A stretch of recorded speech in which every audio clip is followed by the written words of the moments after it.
três pontos fundamentais sobre a nossa aceitação, a justificação e também a santificação. Para todo crescimento, nós precisamos de sempre estar revendo os alicerces de fundação sobre qual nós somos edificados sobre eles. Vamos ler então, inicialmente aqui Romanos capítulo 4, 24b e 25. A palavra de Deus, ela diz assim: a nós que cremos naquele que ressuscitou dentre os mortos a Jesus, nosso Senhor, o qual foi entregue por causa das nossas transgressões e ressuscitou por causa da nossa justificação. Nosso Pai, mais uma vez, muito obrigado pela noite de descanso, por essa manhã tão fresquinha, Pai, tão graciosa. Obrigado porque é o Senhor quem nos reúne nesta manhã. Obrigado também porque o Senhor tem se revelado a nós pela Tua palavra.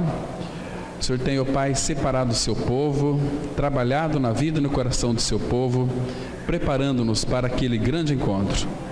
Pai, continue falando através da Tua palavra e nos dando sabedoria para compreendermos a Tua palavra. Ministra aos nossos corações. Não permita, Pai, que as nossas mentes fiquem distraídas, desconcentradas, mas bem atentas àquilo que vai ser dito. É no nome de Teu Filho Jesus que nós te pedimos. Amém. Amados, aceitação, justificação e santificação são três pontos fundamentais nos quais nós precisamos estar bem alicerçados, e esses três temas aqui, essas três palavrinhas, aceitação, justificação e santificação, se isso não estiver ocorrendo em nós, justificação, fomos já aceitos por Deus em Cristo. Essa obra já foi consumada, ou seja, o Pai, Ele ficou muito satisfeito com aquilo que Cristo fez. A base da nossa aceitação é Cristo. Irmãos, entenda uma coisa, não é por aquilo que nós fazemos de bom, nem de mal, que nós vamos ser aceitos. É sempre por aquilo que Cristo fez.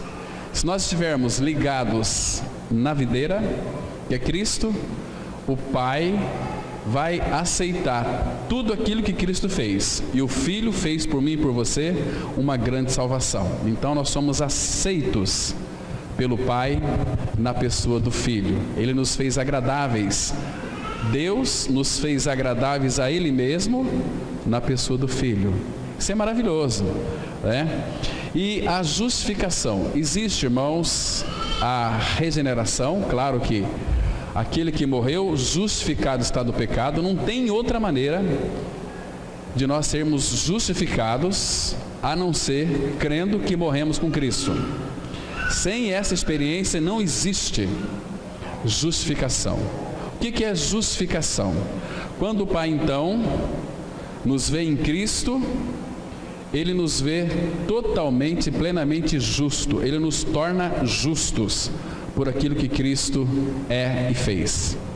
E a outra palavrinha aí é santificação. Irmãos, o nosso chamamento é um chamamento celestial. O Pai é santo. Como que qualquer pessoa vai viver com o Pai, estar com o Pai, se de fato não for santo? Sem santificação, diz as Escrituras, ninguém, absolutamente ninguém, verá o Senhor.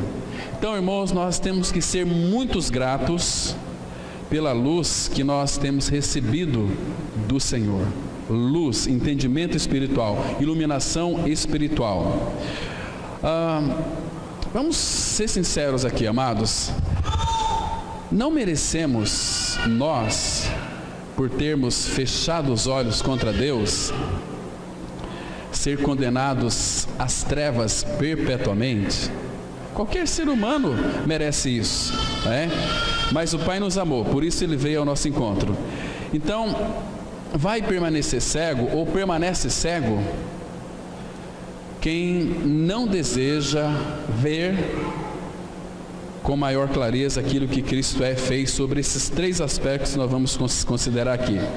Agora, por outro lado, irmãos, é péssimo sinal de saúde fraca, quando nós não temos também aquele desejo profundo de crescer, né? Muitos não têm. Vou dizer para vocês, a maioria não tem o desejo de crescer. A maioria não tem o desejo de crescer. O desejo que tem é de, às vezes, ouvir a palavra de Deus, vem aos domingos, talvez por um desencargo de consciência, né? Mas falta aquele desejo de crescer, de conhecer o Senhor. Então, amados, aqui o Senhor Jesus, nesse trecho que nós lemos aqui, Ele foi entregue por causa das nossas transgressões. Aquilo que nós então merecíamos era aquela morte, na qual Jesus não passou por aquela morte eterna, mas Ele foi entregue por causa das nossas transgressões. Essas nossas transgressões, elas nos separam de Deus, ou nos separaria de Deus eternamente. Então, aquele que não conheceu o pecado, Deus, o Pai, fez Jesus pecado por nós, substituiu lá naquela cruz, para que nós nele fôssemos feitos justiça de Deus. Agora, Ele foi entregue por causa das nossas transgressões, mas a morte de Cristo, ela, além de ser substitutiva, ela também foi inclusiva, porque nós também participamos da sua morte. Se nós então, qualquer um de nós, irmãos, não tivermos essa convicção de que nós morremos com o Senhor na cruz, nós jamais seremos aceitos pelo Pai. Nós nunca seremos justificados, ainda que a nossa vida aqui na face da terra seja uma vida que nós venhamos participar de segunda a segunda das reuniões cristãs. O perigo muito grande é você não ter essa convicção de que você está morto com Cristo, ressurreto com Cristo. Mas a ressurreição de Cristo, ela vem afiançar a nossa justificação. E Ele ressuscitou por causa da nossa justificação. Porque, irmãos, se nós não participássemos da sua morte nem da sua ressurreição, nós nunca seríamos justificados. Então, a ressurreição de Cristo, ela afiança a nossa justificação. A ressurreição de Cristo, nós podemos ter uma firme convicção de que nós fomos justificados. E justificados é Deus nos declarando justos. Tudo aquilo que Cristo é e fez, o Pai aceita das mãos do Filho. Não é eu e você fazendo que Ele vai nos aceitar, jamais. Isso não tem nenhum cabimento. Ou seja, aos olhos do nosso Deus, do nosso Pai, que a partir, quando nós cremos neste fato, morte e ressurreição, o nosso Deus, Ele passa a nos ver através daquilo que Cristo representa para o Pai. Vocês estão me compreendendo? Quando nós cremos que fomos incluídos na morte e ressurreição de Cristo, os olhos do Pai sobre nós é igualmente aqueles olhos quando Ele olha para o Filho. Tudo que o Filho, o Senhor Jesus Cristo, é para o Pai, nós também o somos, porque o Pai aceitou a oferta de Cristo.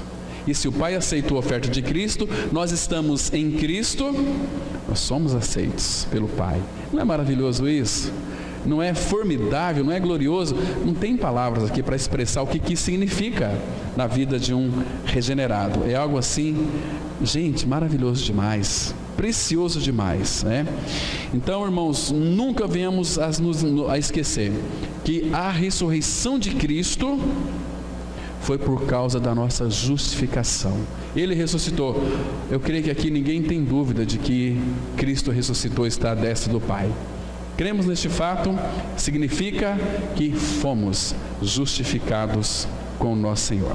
Então vamos aqui bem devagarinho analisar alguns aspectos importantes sobre a nossa aceitação, justificação e santificação.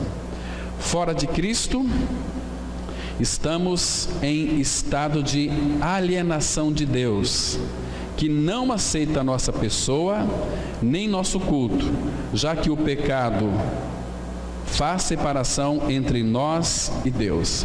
Irmãos, uma pessoa fora de Cristo, ela está totalmente perdida. por tudo aquilo que ela faça aqui na face da terra, ora, lê a Bíblia, faz uma série de coisas, fora de Cristo não tem aceitação nenhuma.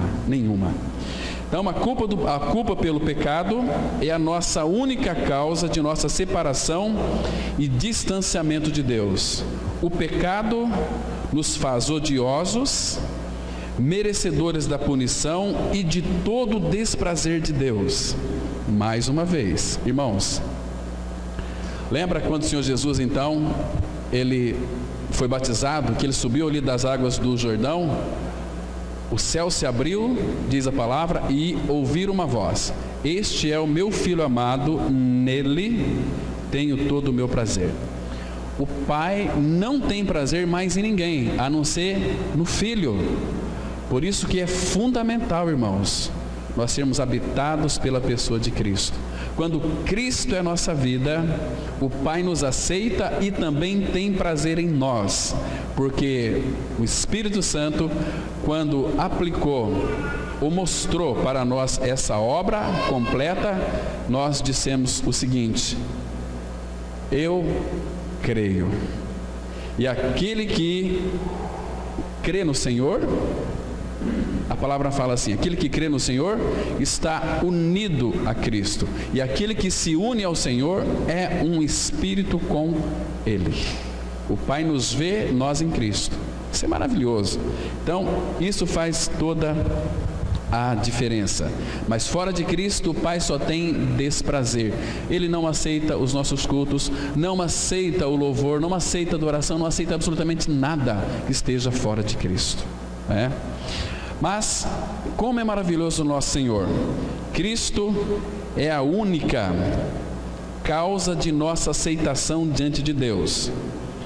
Toda a causa de hostilidade, ou seja, a palavra hostil aqui significa a nossa agressividade contra Deus.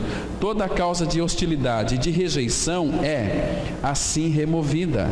Em Cristo, o nosso Deus já nos aceitou plenamente.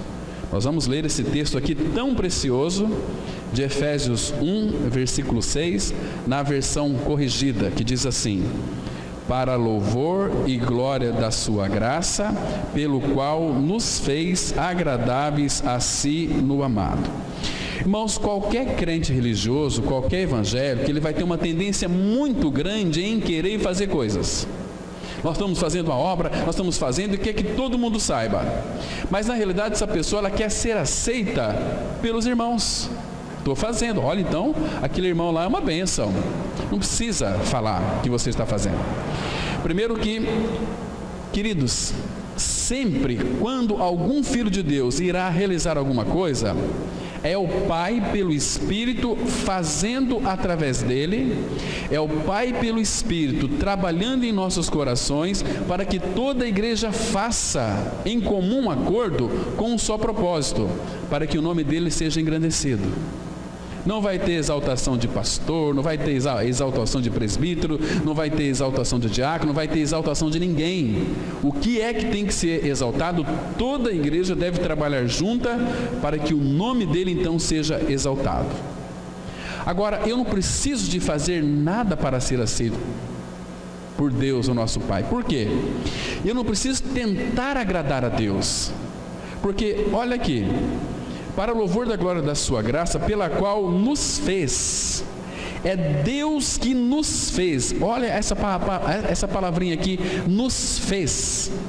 Ele nos fez agradáveis a si. O Pai nos fez agradáveis nele mesmo, mas no amado, em Cristo. Que lindo é isso! Então, se o Pai ficou satisfeito e se agradou daquilo que Cristo fez, irmãos, nós somos aceitos, entende? Temos que estar em Cristo Jesus. É mais ou menos assim. No perdão, quando cremos na obra consumada de Cristo, o Pai, ele diz assim: olha, pode ir, você não deve mais nada para mim. O filho pagou, ele riscou o escrito de dívida. Agora, irmãos, na justificação, Deus diz assim: olha, você pode vir morar comigo, porque você é um justo agora na pessoa do meu filho. Eu aceitei aquilo que o meu filho fez. Então, Cristo, Ele fez eu e você idôneo para o Pai, né? O apóstolo Paulo, ele pensou na energia da sua carne que poderia agradar a Deus. Muitos cristãos, talvez sem entendimento espiritual, pensam que podem agradar a Deus na energia da sua carne. Eu estou orando bastante, estou lendo muita Bíblia, meu pai está muito feliz comigo. Não está. Se esse fosse o foco, o Pai não está. O Pai vai ficar, nós só iremos agradar o Pai quando então nós venhamos buscá-lo, conhecimento dele, buscar a ele para ter conhecimento dele, buscar os caminhos dele, os propósitos dele. Nisso o Pai se agrada, diz Jeremias 9, 23, 24. Agora o apóstolo Paulo, ele, antes de conhecer o Senhor, ele era um homem religioso, entendia, conhecia de tudo, mas na energia da carne ele não agradou a Deus. Ele pensou que agradava. Filipenses, deixa eu ler para vocês aqui, no capítulo 3, Filipenses, capítulo 3, olha que interessante, versículo 4 e 7. Filipenses 3, versículo de 4 a 7. Veja aqui, Paulo, ele disse assim, Filipenses 3, verso 4 em diante: bem que eu poderia confiar também na carne, se qualquer outro pensa que pode confiar na carne, eu ainda mais, circuncidado ao 8º dia, da linhagem de Israel, da tribo de Benjamim, hebreu de hebreus, quanto à lei, fariseu, quanto ao zelo, perseguidor da igreja, quanto à justiça que há na lei, irrepreensível. Mas o que para mim era lucro, isto considerei perda por causa de Cristo. Queridos, fora de Cristo não tem aceitação, fora de Cristo não há nada que façamos para agradar a Deus. E quando nós fazemos em Cristo, não é eu, é Cristo fazendo através de mim, entende? Isso é maravilhoso, isso é precioso demais. Agora, queridos, uma coisa que de fato é tão fundamental, isso aqui não é só, por exemplo, no Novo Testamento. No Antigo Testamento, as pessoas também, elas achavam que podia agradar a Deus fazendo as suas obras. Aqui, bem pertinho, no livro do profeta Ageu, capítulo 2, está bem fácil de encontrar aí. Ageu, capítulo 2. Vamos ver do 12 até o 14. Ageu 2, de 12 a 14. Então, Deus aqui ele faz uma repreensão ao povo de Israel, porque eles eram tão infiéis. E quando uma pessoa de fato não é fiel, não está ligada a Cristo, ela quer fazer coisas, né? Tem uma ânsia por fazer coisas. E Deus diz assim, olha só aqui, Ageu 2, de 12, vamos ler até o 14, a palavra fala assim, olha que interessante: se alguém leva a carne santa na orla de sua veste, e ela vier a tocar no chão, ou no cozinhado, ou no vinho, ou no azeite, ou em qualquer outro mantimento, ficará isto santificado? Responderam os sacerdotes, não. Então perguntou Ageu: se alguém que se tinha tornado impuro pelo contato de um corpo morto tocar em alguma destas coisas, ficará ela imunda? Responderam os sacerdotes, ficará imunda. Agora, olha o versículo 14. Então prosseguiu Ageu: assim é este povo, e assim é esta nação perante mim, diz o Senhor. Assim é toda a obra das suas mãos. Assim é toda a obra das suas mãos. E o que ali oferecem, tudo é imundo. Então eles achavam que oferecendo carne, oferecendo muitas coisas para Deus, seriam isso santificado? Claro que não, porque não tinha uma base para que Deus então as aceitasse, né? E a base nossa hoje de aceitação é Cristo. Porque, amados, quem do impuro tirará alguma coisa pura? Ninguém. Todos nós somos impuros por natureza. Cristo que removeu a nossa impureza, não só removeu, Ele lavou plenamente e Ele purificou. Meus irmãos, que coisa fantástica é isso aqui. Então, o que nós temos que fazer hoje, irmãos? O que nós temos que fazer?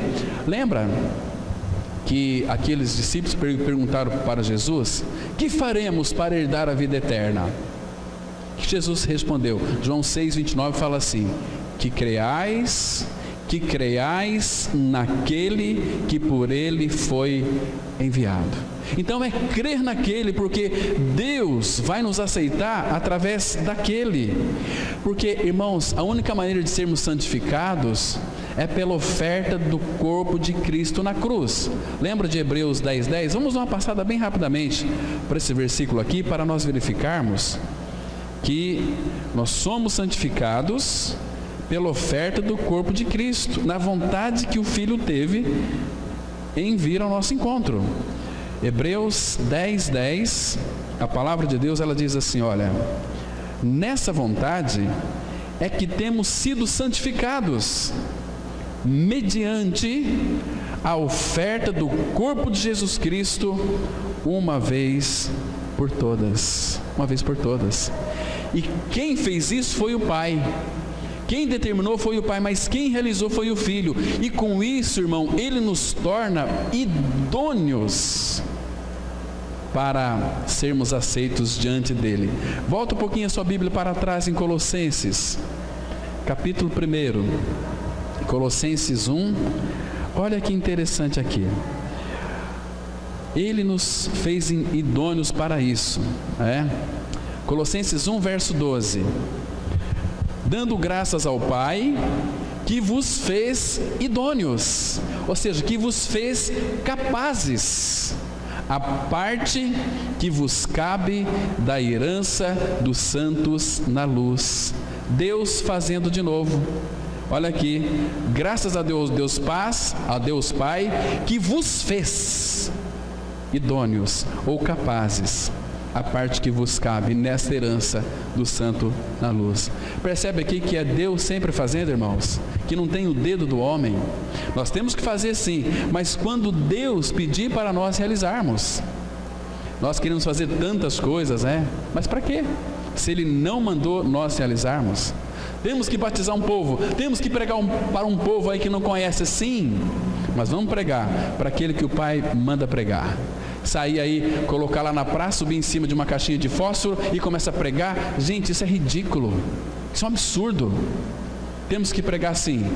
Olha, Jesus não mandou sair feito louco pregar. Ele falou só: ide por todo o mundo e pregai o Evangelho. Então, temos que pedir a direção do Senhor até para pregar o Evangelho. E aí, queridos, uma vez que o Pai abre as portas para pregar o Evangelho, o que Jesus Cristo disse? Em Mateus 28:20, olha: ide, fazei discípulos. O que é fazer discípulos? É você sentar com uma família e expor a palavra para aquela família, sempre apontando para Cristo, porque nós temos uma tendência de discípulos para nós, não é assim? Somos ovelha do pastor Cláudio. Queridos, para com isso, isso não existe na Bíblia. Nós somos ovelhas do nosso pastor, que é Cristo. Nós somos igreja do Senhor, O conceito clerical, catolicismo, que foi instituído, faz com que muitos evangélicos fiquem na mente que o pastor é o cara, o pastor que recebe as revelações de Deus. Mentira isso, irmãos. Qualquer irmão, qualquer irmã, basta você abrir a Bíblia e desejar conhecer o Senhor, Ele vai se revelar pela sua palavra. Nós temos que parar de depender de pessoas. Pessoas nos frustram, as pessoas não são honestas, as pessoas são enganadoras, as pessoas passam os outros para trás, as pessoas prejudicam pessoas, mas Deus é o único que vem ao nosso encontro, e Ele é o verdadeiro. Conhecereis a verdade. Por que conhecereis a verdade? Porque o verdadeiro é só Ele. Nós muitas vezes nos frustramos muito confiando em irmão e irmãs. Os irmãos e irmãs são frustrantes, são sujeitos a erros, são sujeitos a quedas. Não é assim? Então temos que olhar para Cristo e pedir para Cristo discernimento em todas as nossas atitudes, em tudo aquilo que vamos realizar, pedir discernimento do Espírito. Nós nunca vamos errar. Sabe por que nós erramos? Porque nós imaginamos uma coisa, projetamos uma coisa e realizamos uma coisa, aí dá para trás, aí depois você vai orar: Pai, abençoa, me ajuda. Não é assim? Igual uma cristã, o marido estava muito doente, quase morrendo, ela falou assim: olha, lá na cidade, lá do estado de São Paulo, Pastor Cláudio, por favor, vamos orar pelo meu marido. Eu já fiz de tudo, agora só resta a gente orar. Meu Deus, tinha que orar, talvez para depois fazer de tudo.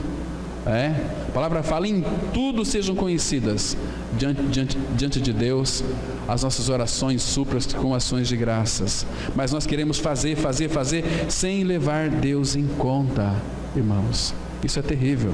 Então aqui nós já fomos aceitos pelo Pai, pelo qual nos fez agradáveis a si no amado. Isso é maravilhoso demais para um filho de Deus, porque na mesma proporção que o Pai ama o Filho, amou o Filho, Ele também ama você e a mim na mesma proporção, se estivermos em Cristo. Deus é amor, claro, Ele ama a todos. Pelo fato dele amar a todos, Ele deu o seu Filho. O amor dele foi dado para nós, que é o próprio Filho, para morrer numa cruz, para nos libertar da nossa natureza, não do nosso comportamento. Embora, uma vez que a natureza é crucificada e morta com Cristo, a natureza adâmica, pela ressurreição, Cristo vem ser nossa vida. Aliás, nós enfatizamos muito a morte de Cristo e pouco a ressurreição de Cristo. Nós vivemos uma vida de ressurreição. A vida de Cristo vai se manifestar se nós trouxermos no corpo o morrer dele, mas é uma vida de ressurreição, uma vida de ascensão, uma vida de vocação celestial, uma vida com Cristo, uma vida de amor nele. Porque, queridos irmãos, aquele texto nos enche o coração de alegria. Queria que vocês abrissem comigo também, Evangelho de João, capítulo 17. Vamos ler aqui os versículos 22. João 17, vamos ler o versículo 23. João 17, versículo 23. A palavra de Deus, ela diz assim, olha, João 17, versículo 23. Eu neles, aqui aquela oração de Cristo ao Pai. Ele está dizendo assim para o Pai: Pai, eu neles e tu em mim, a fim de que sejam aperfeiçoados na unidade, para que o mundo conheça que tu me enviaste e os amaste, como também amaste a mim. Olha aqui. E outro detalhe importante, deixa a sua Bíblia aberta nesse aí. Queridos, a mesma proporção que o Pai ama o Filho, ama eu e você. Como Ele nos ama, irmãos. Agora, o Filho aqui, Ele veio para fazer não a vontade dele, a vontade do Pai. Mas teve um momento, e a única vez que aparece aqui, que o Filho teve uma vontade. Claro, teve a vontade do Filho, era fazer a vontade do Pai. Mas em todo este tempo, aqui nesse versículo 24, nós vemos uma vontade do Filho. Uma vontade do Filho. Qual é essa vontade? Olha aqui. Pai, a minha vontade, a vontade do Filho, a minha vontade é que onde eu estou, estejam também comigo os que me deste, para que vejam a minha glória que me conferiste, porque me amaste antes da fundação do mundo. Esse é o desejo do Filho, estar nós com Ele sempre. Queridos, será que a nossa vontade é essa também? Estar sempre junto com os irmãos, como família de Deus, como famílias benditas do Senhor? Porque o desejo do Pai é que nós vivamos em unidade. Mas, irmãos, no nosso meio existem muitas pessoas que são distraídas, que não entenderam ainda este evangelho da graça, que não entenderam a importância de crescerem, ficam vivendo uma vida assim como que oscilante. Vamos na igreja hoje, o que nós temos para fazer hoje? Não tem nenhum compromisso, então vamos na igreja. Não é assim, gente, misericórdia. Ai daqueles que fazem a obra do Senhor relaxadamente. Crê no Senhor, porque quem crê estão juntos.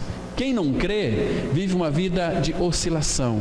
Outrora é crente, outrora é evangélico, outrora faz as suas falcatruas aqui, falcatrua ali, mas nós somos cristãos e esconde atrás da Bíblia. Tá assim. E aí, esses crentes, com a Bíblia debaixo do braço, você viu como o governo é corrupto? Meu Deus! Por que o governo é corrupto? Porque tem um coração corrupto.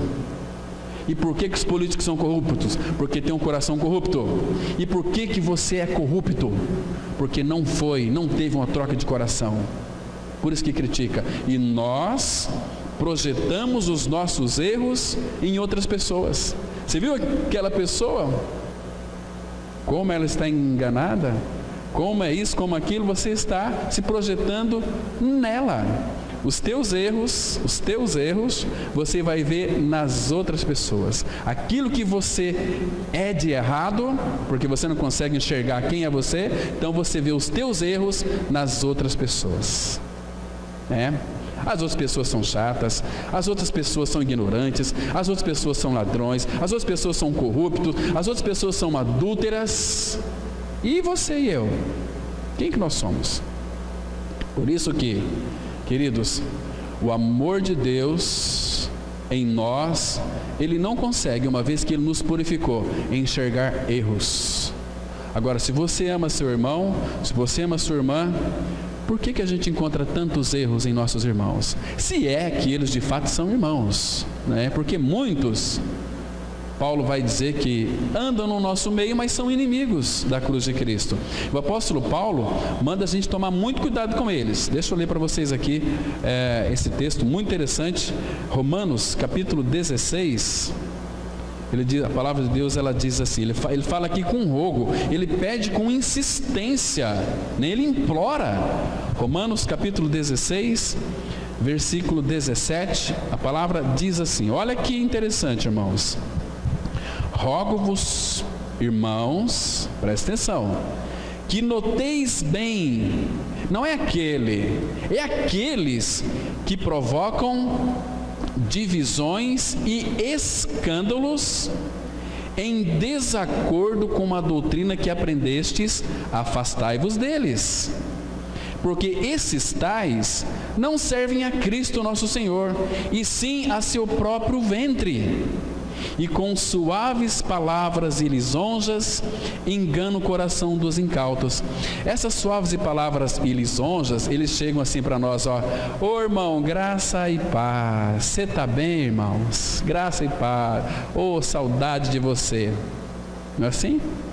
Mas se não caminha, irmãos, temos que tomar muito cuidado com esses irmãos que provocam divisões e escândalos. Vamos continuar aqui. Então, irmãos, descanse nessa verdade, que Deus nos fez agradáveis a Ele mesmo na pessoa de Cristo. Existem muitas pessoas que são convertidas, mas não possuem a vida de Cristo em seu interior pelo fato de não serem regeneradas. Aqui, irmãos, tem muita gente que confunde conversão e regeneração, mas aquela pessoa, ela é convertida, é uma filha de Deus. Convertido não é filho de Deus, não. Isso é um engano. Se você pensa assim, você está enganado. Mas eu não creio. Então vai perguntar para o Espírito Santo, que ele vai te mostrar na palavra que conversão é uma coisa, regeneração é outra coisa. O que é conversão? Conversão é uma mudança de mente.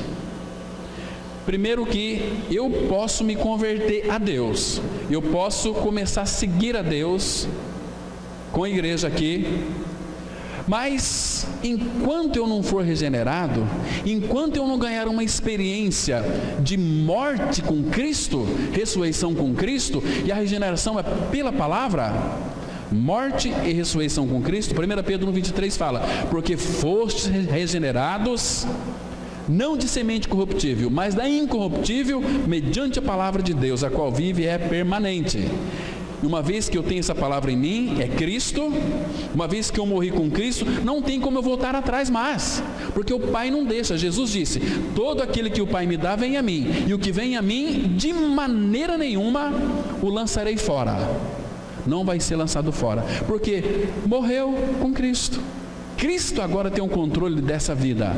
Agora os convertidos, eles vêm para a igreja hoje, toca aquele louvor, né, que eles gostam.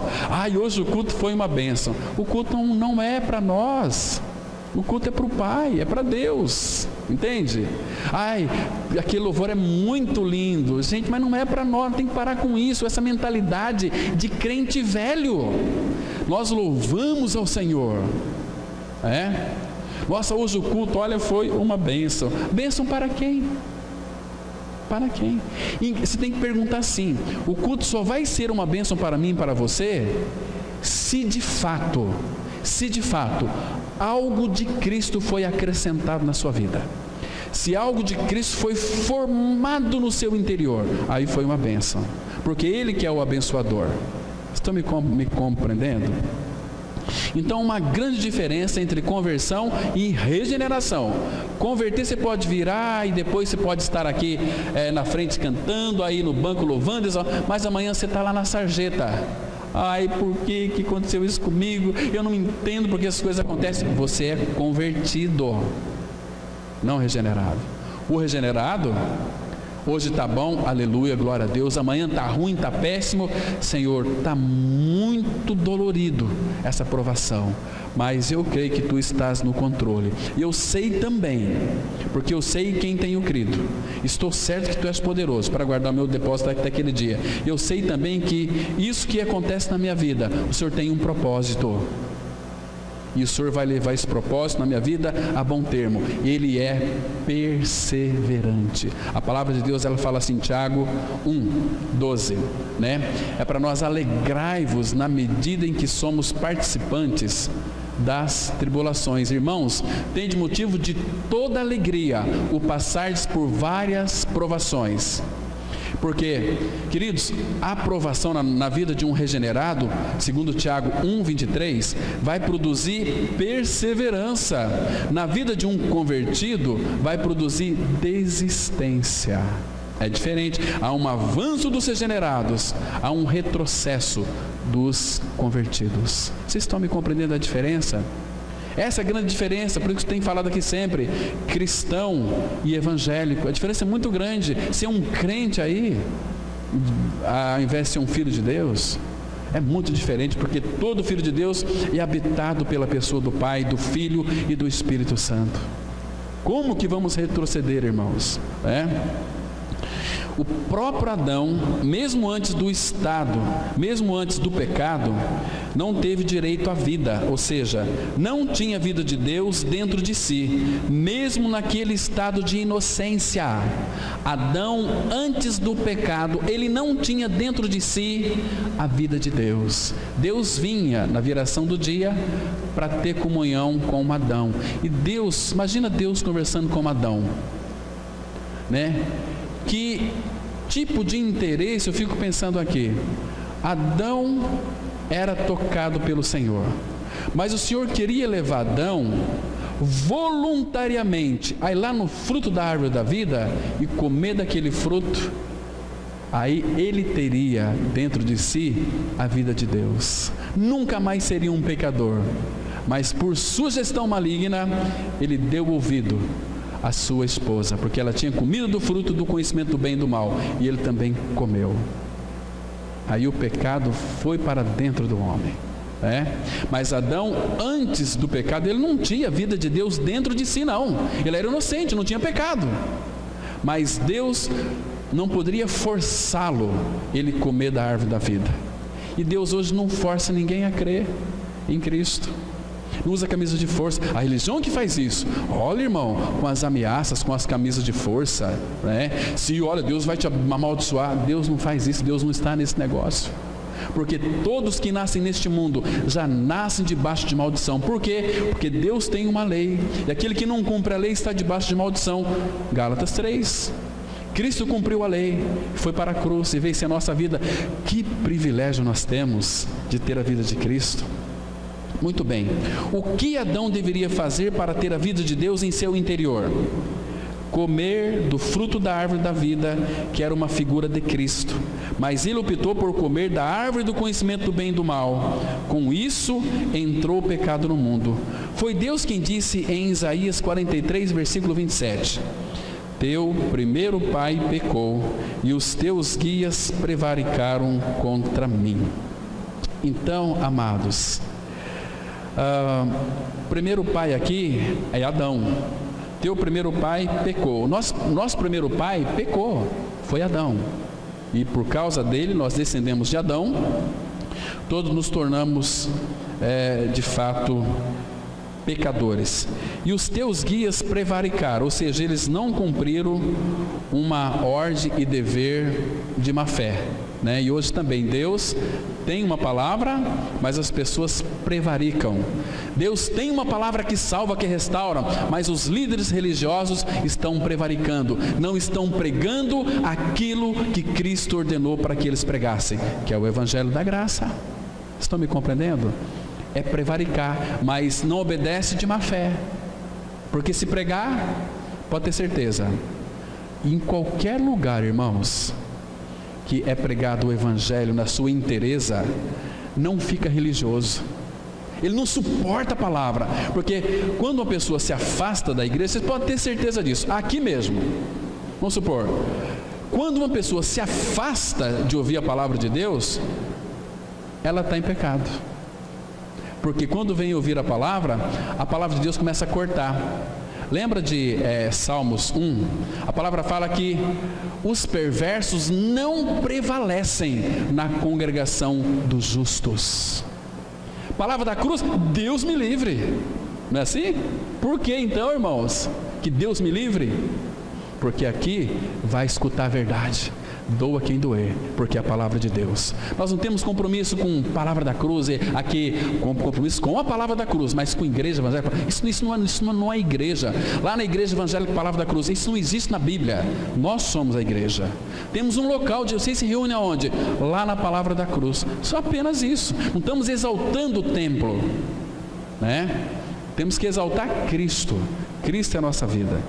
Então, teu primeiro pai pecou. Irmãos, essa é uma história aqui que, de fato, quando a palavra fala que Adão pecou, o que aconteceu quando Adão comeu daquele fruto proibido? O pecado entrou no mundo. O que Adão estava fazendo ali naquele instante?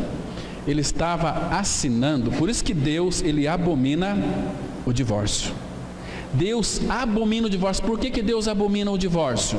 Por quê? Porque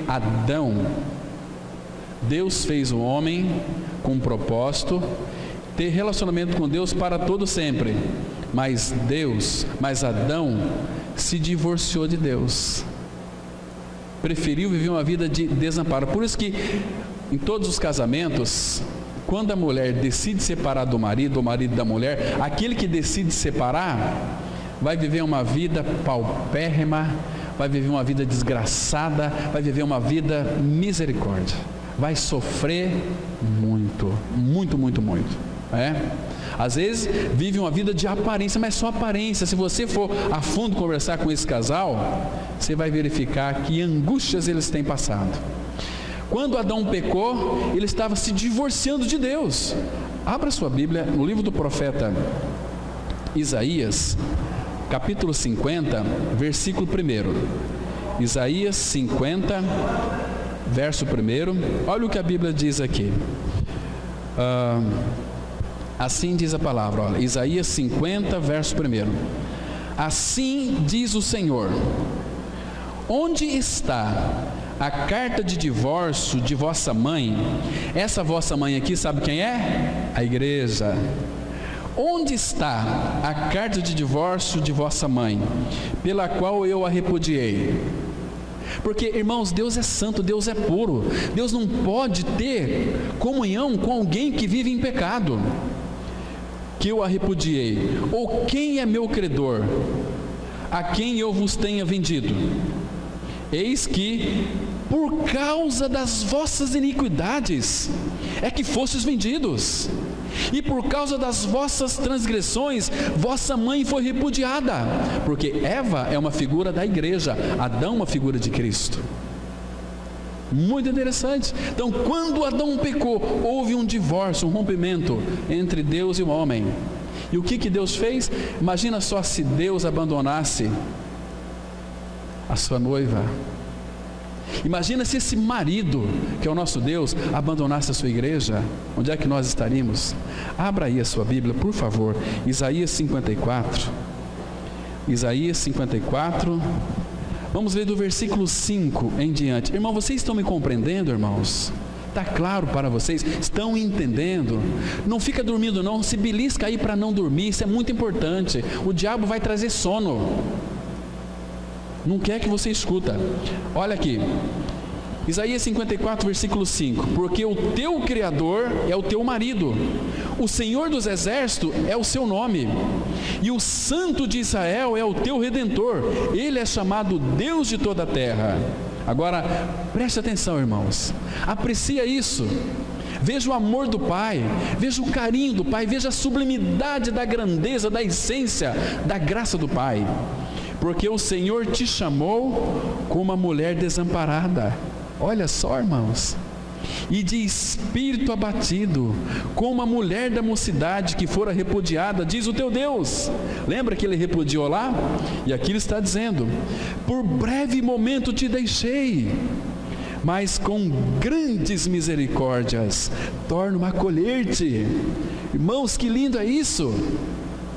Nós adulteramos, mas Ele veio atrás de nós, com perdão, com suprimento. Olha, o meu filho, o meu amor, vai para a cruz, porque eu amo vocês, eu preciso de vocês, vocês são criação da minha mão. E olha aqui o versículo 8. Num ímpeto de indignação, escondi de ti a minha face por um momento. Um momento, quando veio Cristo, por um momento. Agora veja aqui o que ele está dizendo. Mas com misericórdia eterna me compadeço de ti, diz o Senhor, o teu Redentor. Amados, lembra quando nós andávamos em delitos e pecados, mas Deus, sendo rico em misericórdia, por causa do grande amor com que nos amou, estando nós mortos em delitos e pecado, nos deu vida juntamente com Cristo, pela graça sois salvos, e juntamente com Ele nos ressuscitou e nos fez assentar nos lugares celestiais em Cristo Jesus. Irmão, para onde é que você está olhando? Abra aí em Isaías 60, versículo 10. Isaías 60, versículo 10. Olha que lindo é o nosso Senhor, irmãos, que precioso é o nosso Senhor. E ele diz assim, olha, Isaías 60, verso 10: estrangeiros edificarão os teus muros, e os seus reis te servirão, porque no meu furor te castiguei, mas na minha graça tive misericórdia de ti. Oh, Pai, como é, irmão, que nós podemos ser tão indiferentes a este amor tão grande, esta graça escancarada no nosso coração. Somente quem é um louco, somente quem é uma louca, né? E muitos não fazem caso do Senhor. Por quê? Porque são evangélicos, não são filhos, né? Vamos continuar aqui. Então, para a nossa completa aceitação, é exigido que tenhamos não apenas a não imputação do pecado, mas também a consideração da justiça, o que temos na obediência da vida de Cristo. Ela foi por nós, é imputada a nós, e a nossa justiça diante de Deus, por meio de sua obediência, fomos tornados justos. Você e eu, nós não somos obedientes. O obediente é Cristo. E como é que Cristo pode me tornar justo? Sendo eu obediente? Você tem que obedecer, irmãos. Você não vai obedecer. Enquanto o obediente não habitar dentro, o que tem que fazer para que ele habita dentro? Crer que eu estou crucificado com Cristo. Vivo não mais eu, mas Cristo vive em mim. Se Cristo vive em mim, Ele é o obediente. Vamos ler aqui Romanos 5,19. Porque como pela desobediência de um só homem muitos se tornaram pecadores, assim também por meio da obediência de um só muitos se tornarão justos. E a obediência de quem? É de um só, é de Cristo. Então, eu e você, nós somos servos de quem nós obedecemos. Normalmente as pessoas que não têm o obediente dentro de si, são levadas a se sacrificar, né? Tem que fazer isso, irmãos. Tua vida não está muito boa porque você tem que fazer isso, tem que orar mais, tem que fazer isso, tem que fazer aquilo, tem que fazer aquele outro. Quando eu creio que o obediente habita em mim, e tudo que Cristo fez o Pai aceita, isso não significa para mim que eu possa viver uma vida desleixada. Não é isso. Não é isso. Você sabe também que não é isso. Nós temos vida em responsabilidade diante do Senhor. Convém que Ele cresça e que eu diminua. Você pensa que é fácil Cristo crescer na sua vida e você diminuir? Não é fácil. Negar a si mesmo para que Cristo então se manifeste, Ele se apareça? Pensando que é fácil isso? Claro que não é fácil, né? É não eu, mas Cristo.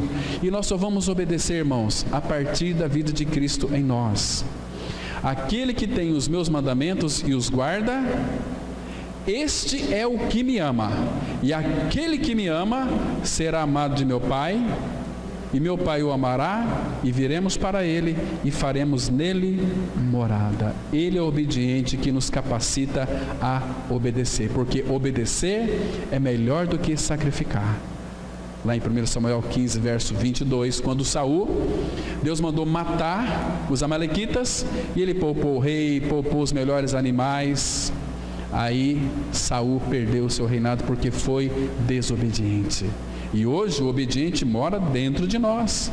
Irmãos, imagina só, quando eu disse aqui, como é que Cristo vai obedecer em nós? Você não fica com vergonha quando você conta piada? Sabendo que o Todo-Poderoso habita dentro de você? Você não fica com vergonha quando você fala aquelas palavras obscenas perto de outras pessoas? Você não fica com vergonha? Você não tem vergonha na cara? Eu e você?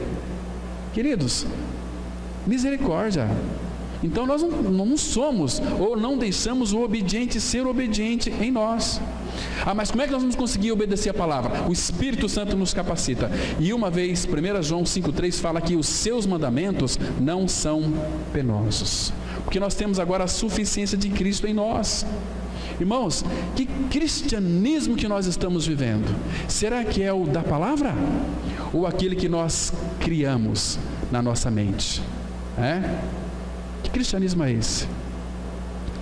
Então, queridos, vamos continuar aqui.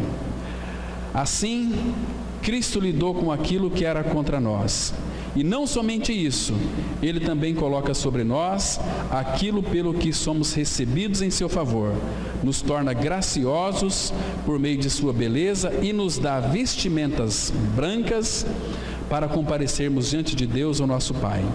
Se você nasceu de novo, se você está crucificado com Cristo, almeje crescimento espiritual para ser um cristão maduro, ou seja, um vencedor. Pois aquele dia será para os maduros, os vencedores. A palavra aqui, vencedores, que vai aparecer em Apocalipse 3,5, é os maduros. Vamos ler juntos, Apocalipse 3,5. O vencedor será assim vestido de vestiduras brancas, e de modo nenhum apagarei o seu nome do livro da vida. Pelo contrário, confessarei o seu nome diante de meu Pai e diante dos seus anjos. Muito bem. O vencedor será assim vestido de vestiduras brancas.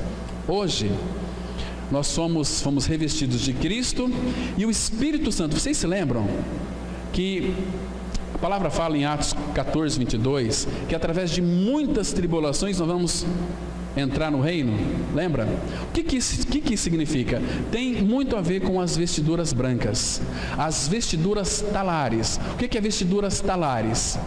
Que é costurado assim, ponta a ponta, para a pessoa vestir. Então, essas vestiduras talares, irmãos, guarde bem isso aqui, é o trabalho ponto a ponto do Espírito Santo em nossas vidas. Ponto a ponto, fazendo aquelas vestiduras talares, que nós vamos ser, o Espírito vai trabalhar em nós ponto a ponto, cada tribulação, cada sofrimento, cada revelação, ele vai pontuando a nossa vida.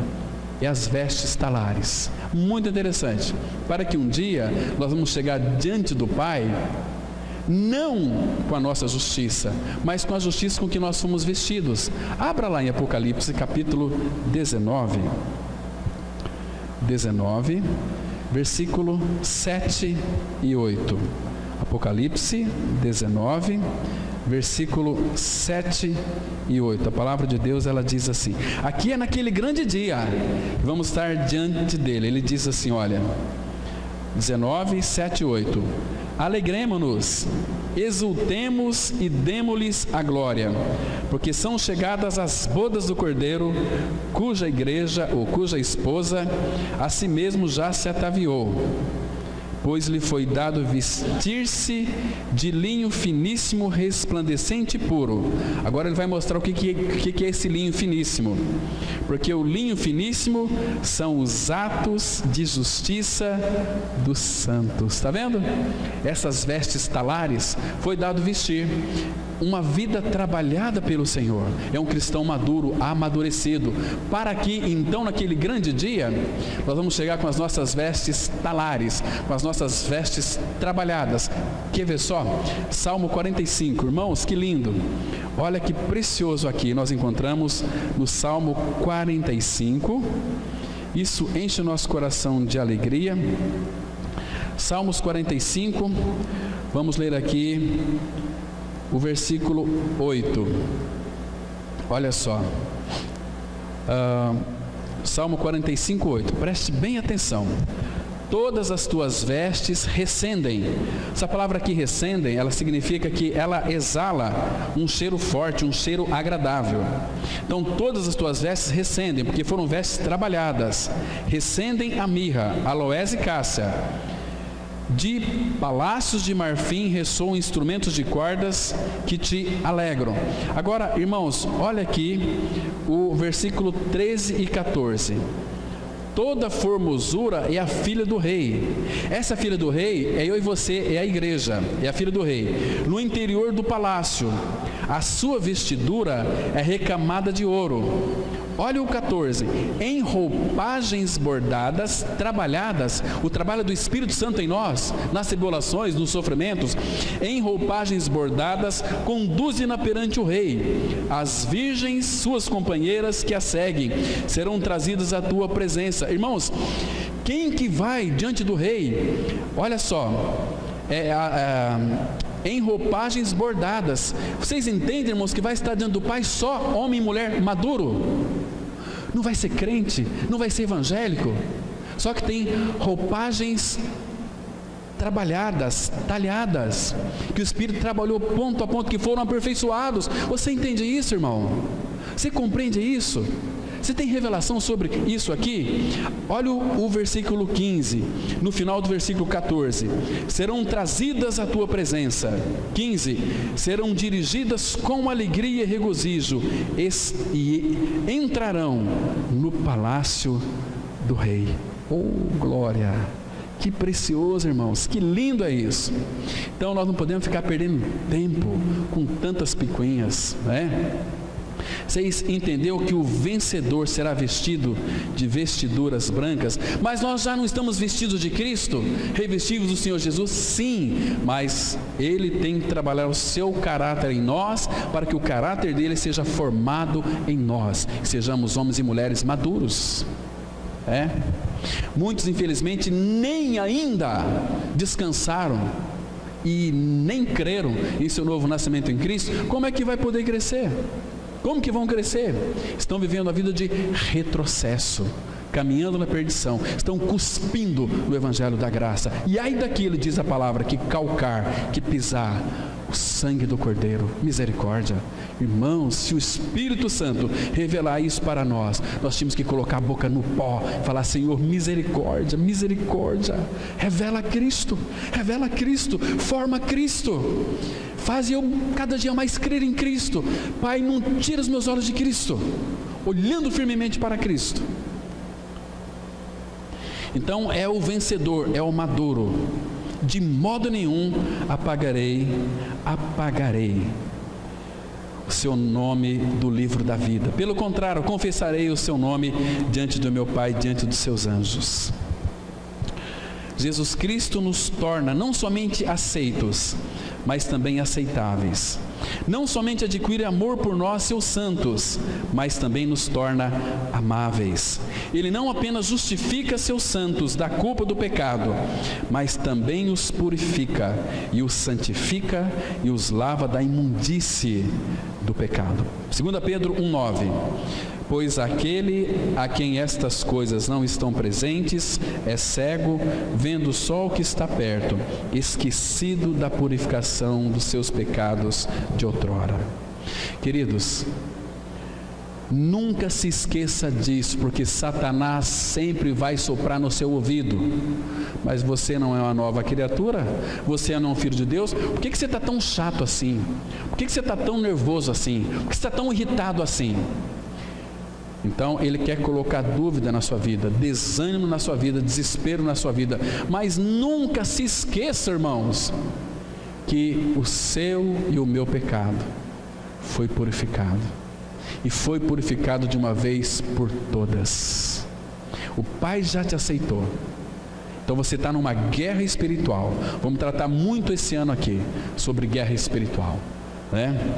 Mas nunca se esqueça, Deus, quando te perdoou, quando lhe crucificou na cruz, Ele esqueceu do seu pecado, porque Ele vê Cristo em você agora, né? E agora os pecados foram purificados aqui. E nós sabemos que nem todos serão purificados. Por quê? Porque não creem, né? E nós fomos purificados, não foi por qualquer coisa, pelo precioso sangue de Cristo. Vamos avançar. Somos naturalmente impuros. Habitualmente somos assim, nascemos totalmente sujos e corrompidos. Quando cremos em nossa inclusão no corpo de Cristo, a cruz nos liberta daquilo que somos, e o sangue precioso de Cristo remove essa sujeira de nossa natureza. As Escrituras declaram em 1 Coríntios 6:11: tais fostes algum de vós, mas vós vos lavastes, mas fostes santificados, mas fostes justificados em um nome do Senhor Jesus Cristo e no Espírito do nosso Deus. Porque aqui está Jesus, mas vós vos lavastes, santificados, justificados em nome do Senhor e do Espírito. Sabe por quê? Porque o Pai, o Filho e o Espírito sempre trabalham junto. Cristo fez a obra, então o Espírito Santo vai pegar tudo aquilo que Cristo fez, vai aplicar na minha e na sua vida, vai tornar claro para nós: puxa vida, eu fui justificado, eu fui santificado, eu fui purificado. O Espírito faz isso, é muito interessante. Ele aplica tudo, toda a obra da cruz. Purificados. Então, qual que é a questão aqui? Uma vez que você foi justificado, purificado, permaneça nele. Permaneça nele. Vós, ele vai dizer em João 15:2, vós já estáis limpos pela palavra que vos tenho falado. Permanecei em mim e eu vou permanecer em vocês. Percebe que envolve a nossa responsabilidade? Que você é responsável também agora de viver uma vida cristã adequada com o teu Senhor Jesus, caminhando com Ele, orando com Ele, não o decepcionando, não entristecendo o Espírito Santo, vivendo uma vida de santidade diante de Deus e diante dos homens. Muitos querem viver uma vida santa diante dos irmãos, uma vida de aparência, mas dentro é podre. Por fora é uma viola bela, mas por dentro é um pão podre, bolorento. Muito sério, irmãos. Mas vamos continuar aqui. A natureza humana não tratada tem sujeira até mesmo na melhor obediência. Egoísmo e incredulidade se refletem em tudo o que fazemos. Podemos nos envergonhar até de nossos melhores desempenhos. Deus prometeu que as boas obras dos santos os seguiriam. Agora, irmãos, se fossem medidas pela régua, quando são praticadas e pesadas na balança do santuário, seria melhor para nós que fossem queimadas para sempre. As nossas boas obras, que Deus queima tudo para sempre, porque as nossas obras vão nos seguir. Queridos, se a gente for pautar as nossas obras, nossas boas obras, tomara que Deus queime todas elas. Entende? Se fossem pesadas na balança ali do santuário, do altar, passar pelo fogo, creio que nenhuma delas permaneceria. Seria melhor para nós que fossem queimados para sempre. Mas Jesus Cristo, como nosso sumo sacerdote, suporta a iniquidade, a culpa e a provocação que em severa justiça nos pertencem.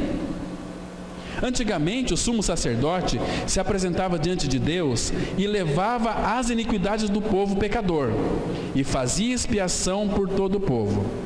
Aqui, irmãos, é uma figura tão linda daquilo que Cristo fez por nós. Vamos ler aqui Êxodo 28, 36 e 38. Farás também uma lâmina de ouro puro e nela gravarás a maneira de gravuras de sinetes, santidade ao Senhor. E estará sobre a testa de Arão, para que Arão leve a iniquidade concernente às coisas santas que os filhos de Israel consagrarem em todas as ofertas de suas coisas santas. Sempre estará sobre a testa de Arão, para que eles sejam aceitos perante o Senhor. Irmãos, você entende aqui o que o Filho está fazendo na glória agora? Aqui era o sumo sacerdote. Essa lâmina de ouro era uma coroa que era colocada sobre a cabeça de Arão, figura de Cristo. Colocou ali, santidade ao Senhor. E ele chegava na presença de Deus. E ali era que Deus se lembrasse daqueles cordeiros que foram mortos, que por causa daquele cordeiro, que era a figura de Cristo, Deus os faria santo. Era para lembrar o Pai de que Cristo iria morrer e tornar eles santos como também nós santos. Imagina só, irmãos, o nosso Senhor Jesus Cristo, Ele está diante do Pai agora com uma coroa, e nessa coroa está escrito santidade ao Senhor. Você entende porque Cristo se santificou? Ele precisava se santificar? Não precisava, mas foi por tua causa que você e eu somos imundos, mas Ele se santificou, não por Ele, mas por nós, e está diante do Pai, santidade ao Senhor. Pai, o Senhor aceitou tudo que eu fiz? Sim, meu filho. Então, Pai, aceita aqueles pelo qual morreu e ressuscitou comigo. Meu irmão, nós somos tão cabecinhas duras. Puxa vida. Vamos, abra lá em Hebreus 9, 23 e 24. Deixa eu interpretar isso aqui para vocês. Hebreus 9, 23 e 24. Olha o que a Bíblia diz. Olha o que a Bíblia diz. Hebreus 9, 23 e 24. Porque, irmãos, a santidade convém à casa do Pai. A casa do Pai somos nós somos casa de Deus. Não é assim, vamos lá na casa de Deus. Não, você e eu somos casa de Deus. Se você creu que morreu com Cristo, se você não morreu e ressuscitou com Cristo, você é um religioso, uma religiosa. Olha aqui, Hebreus 9, 23. Era necessário, portanto, que as figuras das coisas que se acham nos céus se purificassem com tais sacrifícios, mas as próprias coisas celestiais com sacrifício a eles superiores, porque Cristo, olha aqui, não entrou em santuário feito por mãos, figura do verdadeiro, Aquele tabernáculo era uma figura do verdadeiro, onde Arão entrava com a plaquinha santidade ao Senhor, com a lâmina. Agora aqui Cristo, ele entrou na figura do verdadeiro, ele entrou na realidade. Cristo entrou no Santo dos Santos, na presença do Pai, porém no mesmo céu, para comparecer agora por nós diante de Deus. Irmãos, isso não é religião, irmãos. Isso é vida de Cristo. Você parou para pensar nisso já, irmãos?